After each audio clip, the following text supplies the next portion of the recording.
Boa noite, meu nome é Ângela Cristina Guerra, estou aqui mais uma vez para o programa do grupo Aulas da Vida do Centro Espírita Amor e Caridade.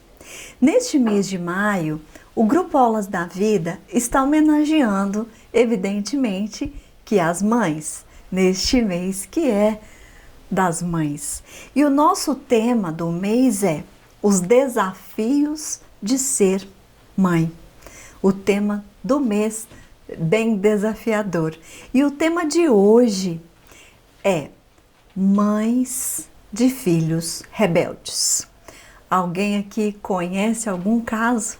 Vamos lá, tratar esse assunto de uma forma muito delicada, segundo o Evangelho de Jesus, à luz da nossa doutrina espírita. O que a nossa doutrina tão esclarecedora, que traz verdades espirituais, nos fala sobre esta questão da maternidade dos filhos e com foco hoje aos filhos rebeldes. O que a doutrina espírita explica para nós? Primeiramente, nós vamos lembrar na epístola de Paulo de Tarso aos Efésios, ele diz o seguinte, Efésios 6:12. Ele fala o seguinte: por que não temos que lutar contra a carne e o sangue, mas sim contra os principados e potestades, contra o príncipe das trevas deste século, contra as forças espirituais da maldade nos lugares celestiais. Epístola de Paulo aos Efésios 6:12. Ele fala ali do tempo deles, né? Daquele século. Hoje em dia, eu pergunto a vocês, nós ainda temos que lutar contra as forças espirituais que nós não vemos, com forças em geral de maldade que nós não podemos ver? Concordam comigo que nós não podemos ver tudo? E nós vamos buscando orientação, recursos, aliados, para que a gente possa viver melhor no mundo de hoje. Mas, Ângela, o que é príncipes e potestades? São termos bíblicos que nós vamos encontrar na Bíblia, que trata de reis e governantes, pessoas que têm autoridade, mas que as usam para o mal. Então, nos dias de hoje, nós também temos esses casos nas nossas vivências ou nos nossos ambientes de convivências. Muitas vezes vocês podem estar ouvindo agora e pensando, bom, no meu ambiente não tem forças maléficas, forças do mal que eu não esteja vendo. E são inúmeras as formas que essas forças podem estar, de alguma forma, nos afetando em nossas vidas, em nossos lares, em nossas casas, em nossas famílias e junto aos nossos filhos, de uma maneira geral. Então, quando Paulo disse isso, ele estava alertando aos Efésios contra as maldades em geral, principalmente essas espirituais, e buscando uma forma de orientá-los a se protegerem. Era este o motivo desta carta, um deles, não é? Eu quero lembrar aqui, para nós começarmos nossa reflexão, já que estamos falando sobre mães de filhos rebeldes, eles não nascem rebeldes, certo? Sempre são, na maioria das vezes, na maioria dos lares, muito bem-vindos. E vamos acompanhar aqui no Evangelho segundo o Espiritismo uma parte que fala sobre isso. Capítulo 14, nas instruções dos espíritos, a ingratidão dos filhos e os laços de família, nós temos ali instruções que vai nos ajudar nesta construção da nossa reflexão. Sendo assim, eu gostaria ainda de lembrar, antes de buscarmos o Evangelho, Porque ele fala que nós devemos levar os nossos filhos a encontrar Deus. Devemos apresentar a religiosidade. Pois bem, o ano era 1985, uma jovem, adolescente, de 11 para 12 anos de idade. À época, tratava-se ainda de uma quinta série, hoje já nomeada de forma diferente. Mas essa jovem adolescente foi recomendado à turma, na aula de literatura, que fosse lido um livro para uma prova, a posteriori, sobre a interpretação dessa prova. E naquela época, muitos livros eram recomendados naquele ano que chamamos a época de quinta série. Então, o livro era O Estudante, da autora Adelaide Carraro. Nós sabemos que hoje nós temos O Estudante volume 2 e O Estudante volume 3. No Estudante volume 1, que foi solicitado àquela turma e todas as turmas daquele colégio, visto que aqueles alunos estavam numa transição de uma escola para uma nova escola, é como se fosse subindo de nível, em sua escolaridade, e jovens pré-adolescentes. O livro que foi recomendado contava a história em duas partes. Não sei se vocês já têm ouvido falar ou já leram, já ouviram sobre este livro. Ele é dividido em duas partes, não é uma obra espírita também, mas vem ilustrar aqui o tema proposto. Esse livro é dividido em duas partes, uma parte muito colorida, muito bonita, que conta a história de Renato. Renato é um menino bom, um menino muito bem, digamos, muito bem criado, muito inteligente, de muitos bons modos, educadíssimo, um menino de família rica, não lhe faltava nada. Um dia, Renato, convivendo com seus colegas, foi oferecido a ele um remédio para dor de cabeça. Ele estava sentindo uma dor de cabeça e um amigo cedeu a ele um remédio, ofereceu a ele um remédio.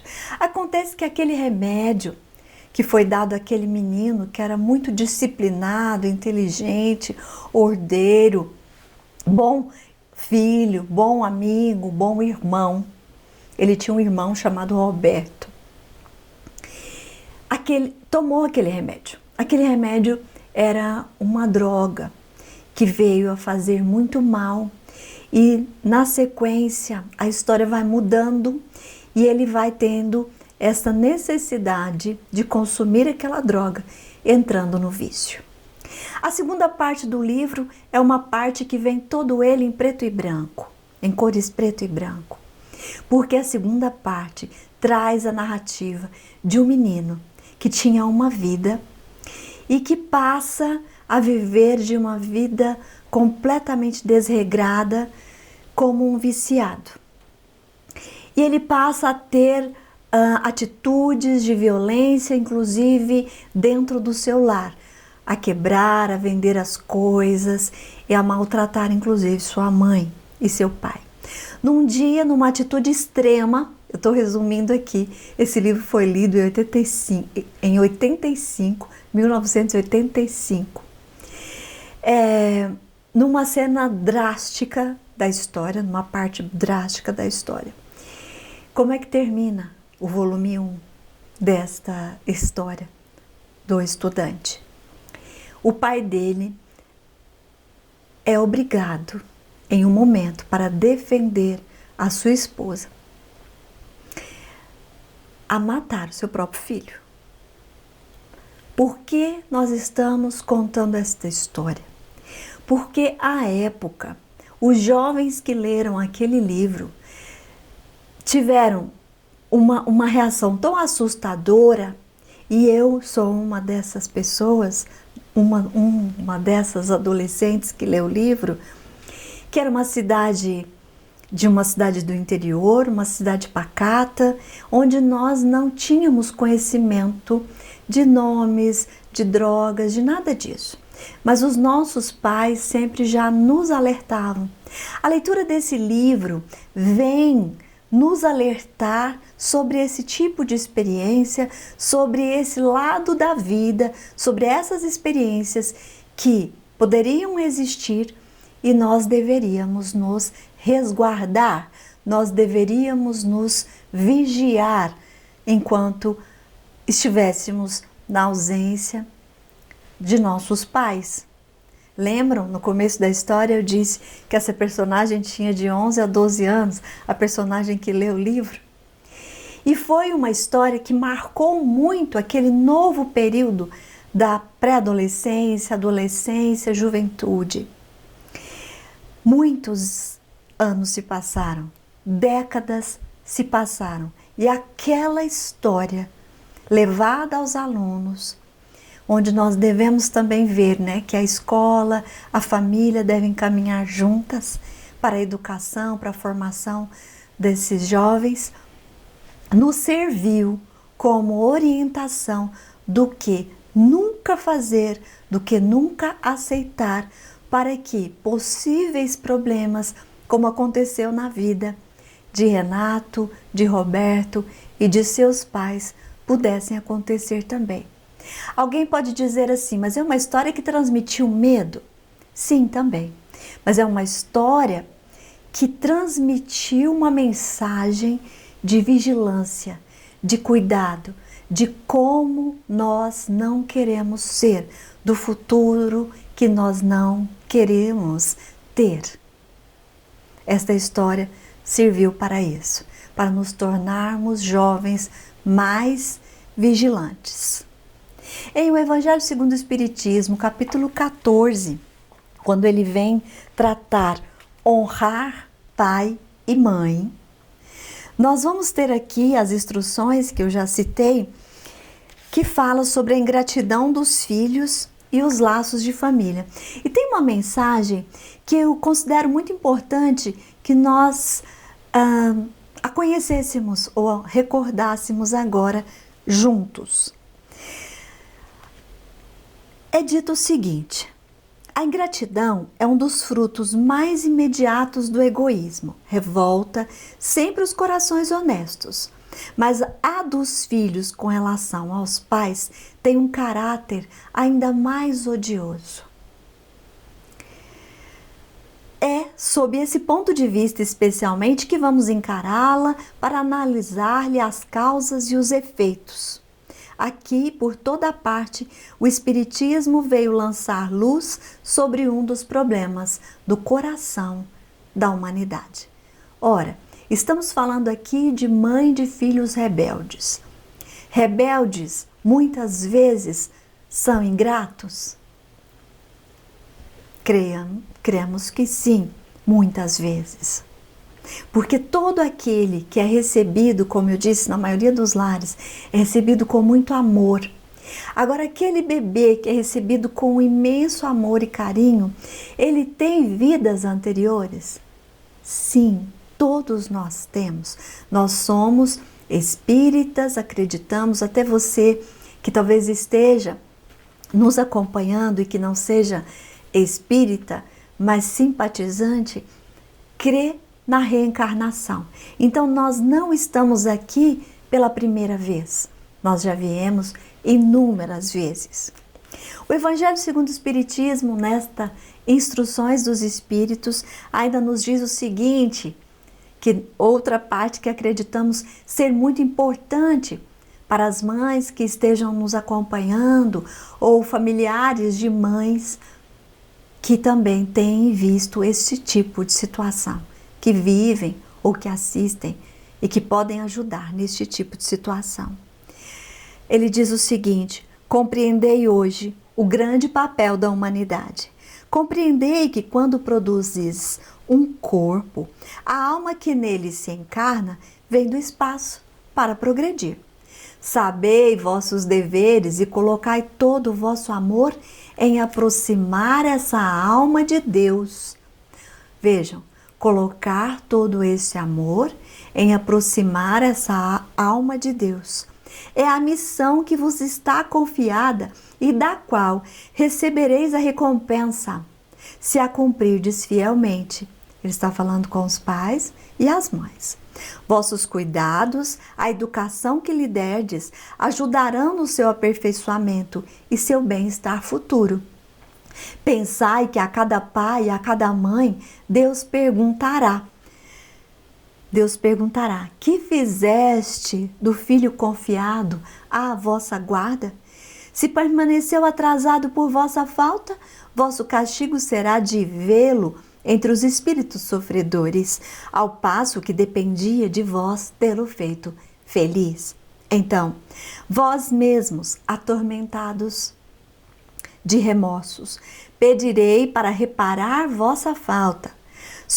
Solicitareis uma nova encarnação para vós e para ele, na qual os cercareis de cuidados mais esclarecidos. E ele, cheio de reconhecimento, vos cercará de seu amor. Meus irmãos, aqui diz também que desde o berço a criança se manifesta. Ela manifesta os instintos bons e os maus que traz de sua existência anterior. É a estudá-los que é preciso se aplicar.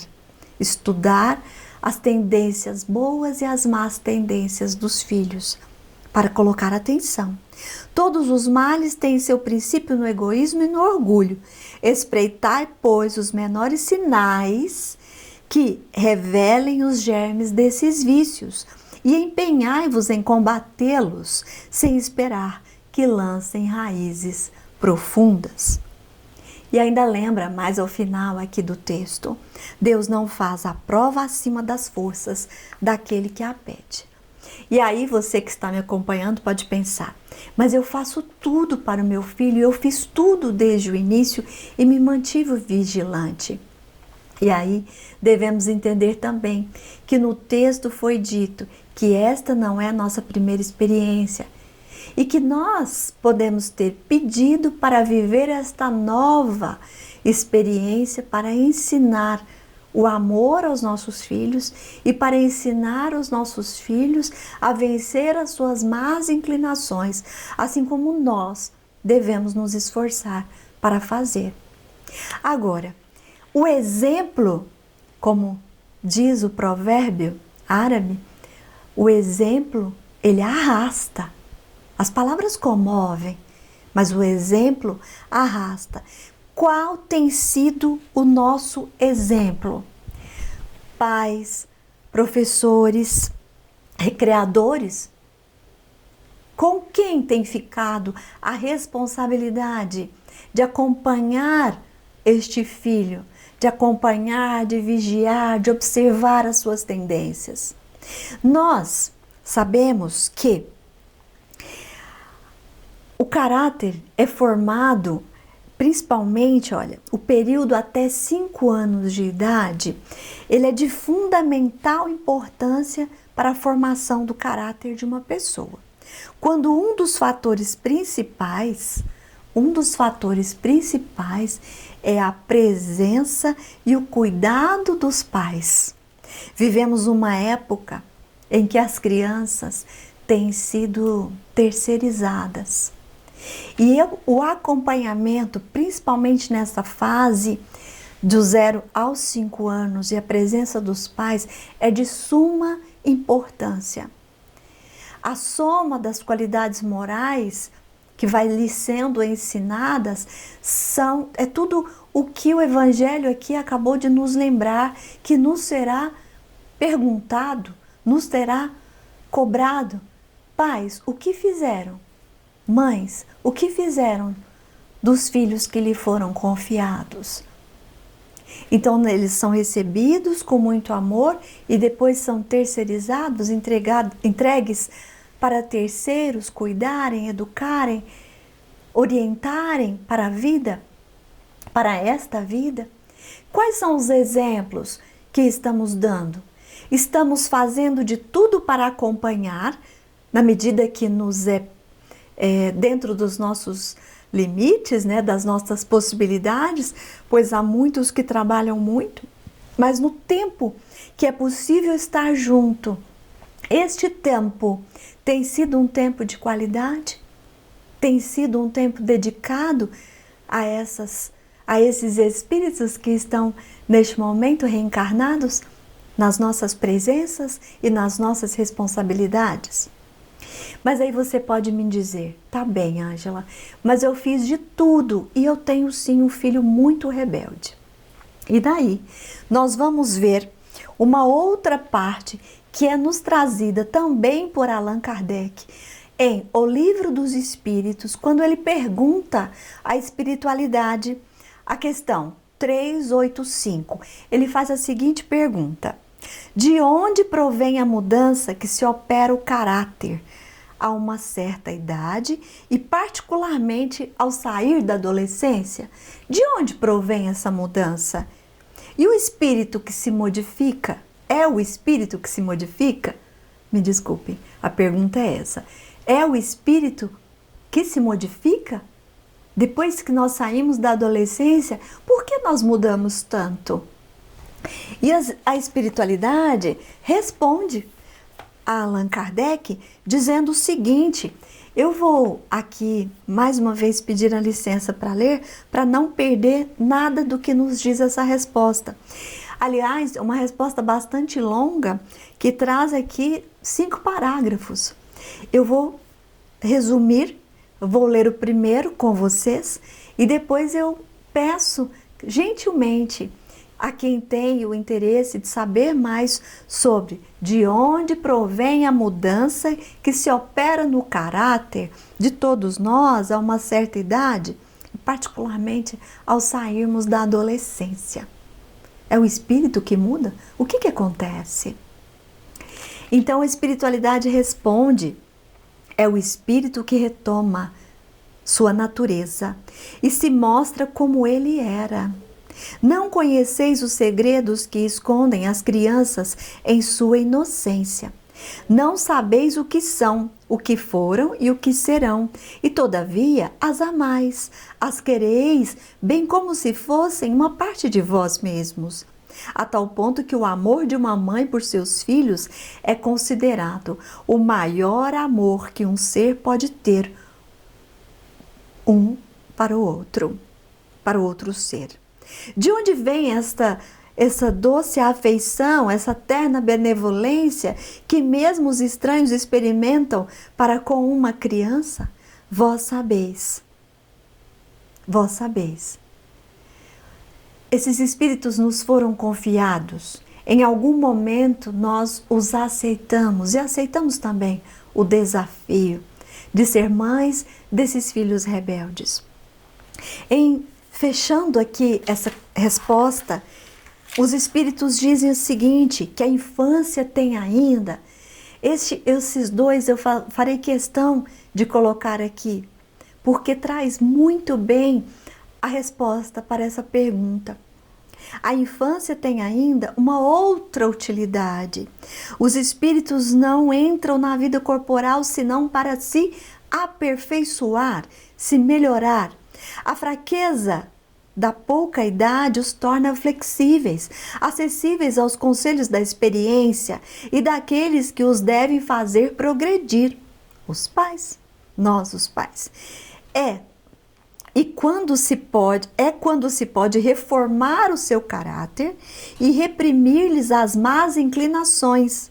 Tal é o dever que Deus confiou aos pais, missão sagrada pela qual deverão responder. Por isso, a infância não é somente útil, necessária, indispensável, mas ainda ela é a consequência natural das leis que Deus estabeleceu e que regem o universo.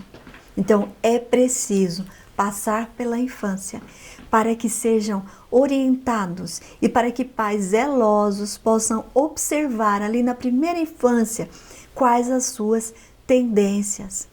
E nós devemos lembrar por que depois da adolescência esses espíritos acabaram aqui de nos esclarecer, retomam a sua natureza e mostram como eles eram.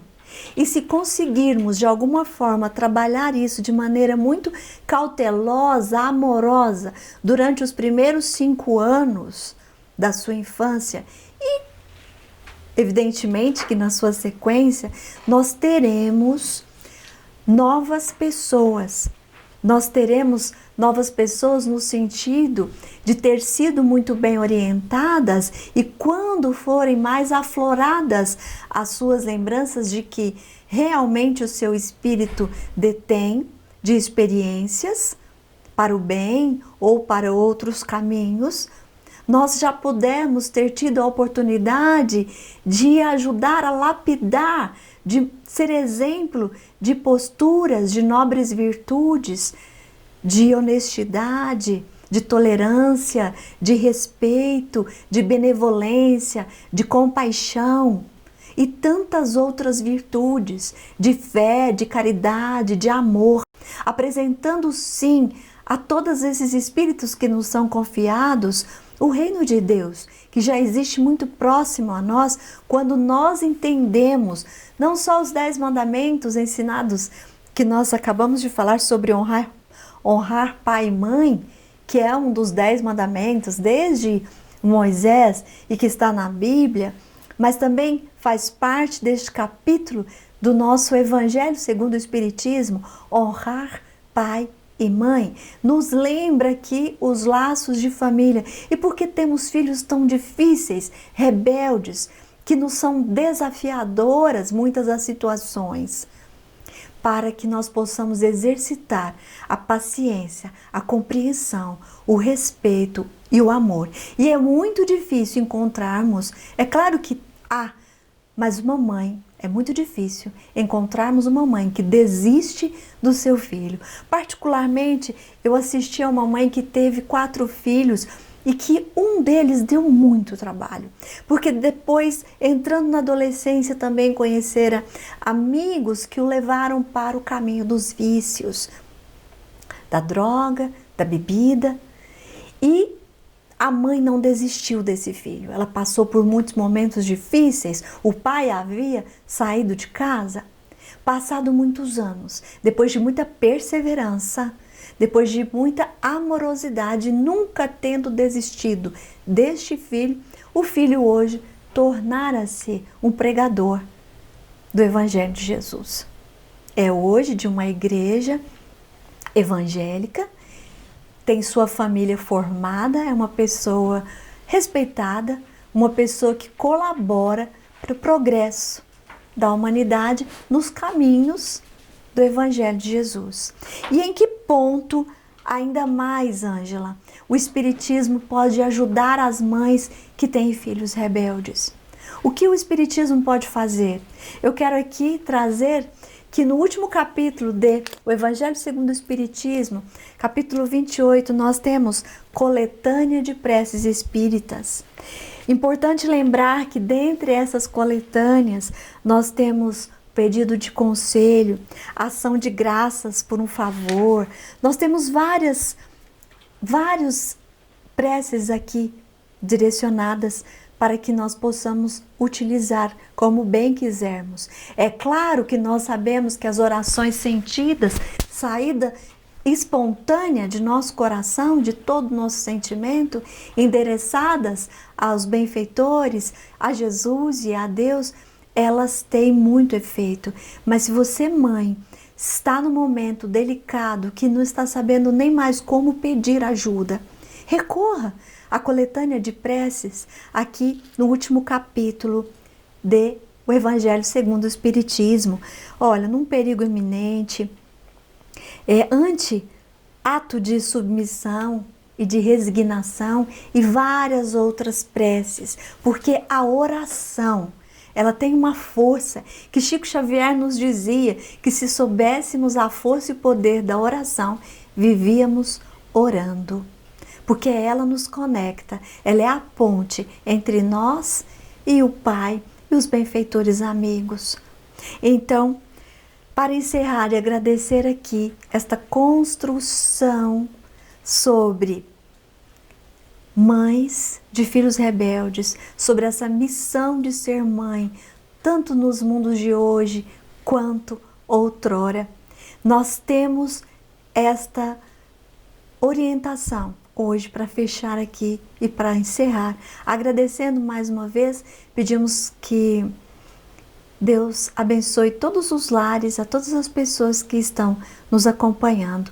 Lembramos Francisco Cândido Xavier, quando diz o seguinte: quando uma mãe faz uma prece, ela arrebenta as portas do céu. Não há prece mais poderosa do que as preces de uma mãe, do que as preces de alguém que coloca todo o seu amor em função deste ser amado, de fazer um pedido dirigindo-se a Deus. Então, lembremos-nos disso todas as vezes em que for necessário.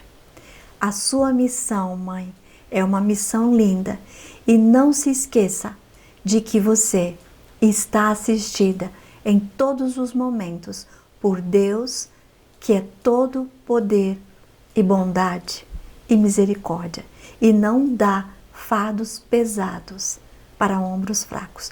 Todas as nossas provas são possíveis de serem realizadas. Que Jesus nos abençoe a todos, hoje, agora e sempre.